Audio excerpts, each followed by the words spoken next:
Welcome to the third episode of the G's Walk, where we walk the talk, mga boss, kung saan bawat lakad natin isang pamilyang bubusugin. Let's go!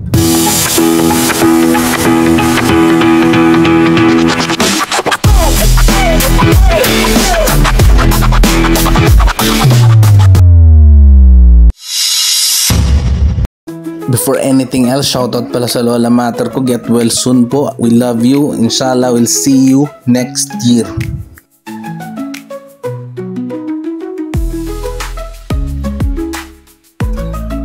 Mga boss, kamusta? Another episode. Ayan, ito pinagluto natin dito si Lola Venus, kaso nga umalis pala. Nagpa-check up. Ewan ko si Lola Consing ang inabot natin dito. Ito yung mga donya kong Lola. Siyempre, inuna ko yung mga matatanda kasi mga bossing, dapat magbigay galang tayo sa matatanda, mga boss, dahil dyan tayo galing sa mga yan.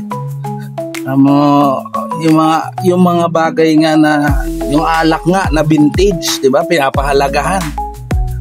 Alak lang yun, yung pa kayang tao. So, mas mahalaga ang tao, mga bossing. So, yung ginawa natin dito, arroz caldo. Kasi last time baka yung pinakain ko mali. Wala palang ngipin yung mga matatanda. So ngayon, ginawa natin, arroz caldo ang niluto. Para at least kahit di na nilang nguyain, dali na. Ayan, tapos yung arroz caldo na ito mga boss, pinakuluan ko na to yung rice paste niya sa pressure cooker para mabilisan. Yung ginawa ko para dito, in-stir fry na lang natin siya mga boss. Siyempre garlic, onion, tsaka ginger.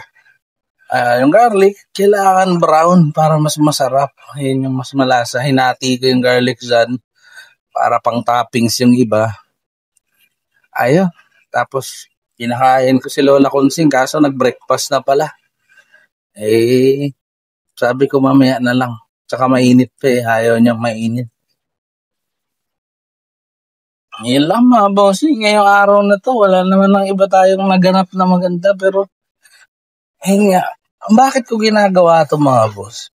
Para sa akin, huwag nating gamiting dahilan yung sitwasyon natin na hindi makatulong. Huwag nating gamitin dahilan yung mga nagawa nating kasalanan noon para hindi tayo gumawa ng mabuti ngayon. Kasi karamihan, nagiging scapegoat na nila na, masama na ang ginawa ko noong unang panahon. Bakit pa ako gagawa ng mabuti? Ang reason, kaya ka nabuhay ng araw na to at nagising ka is magawa mo yung bagay na dapat ginagawa mo yung mabuti. Yan ang dahilan ng mga boss, may chance ka na gumawa ng bagay na hindi mo pa nagagawa. Alam mga boss, gamitin natin yung time natin, yung resources natin. Ako nga, dami kong utang. Hindi naman ako financially able. Pero nakakatulong tayo. At yung simpleng bagay na yun, malaking bagay na yun doon sa mga matatanda na yun.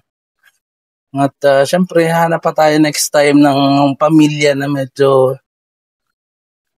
alam mo na, naghihikaos din sa buhay. Yan ang target natin. Dito sa G's Walk, mga boss, magandang buhay po sa atin. Sa susunod na kabanata.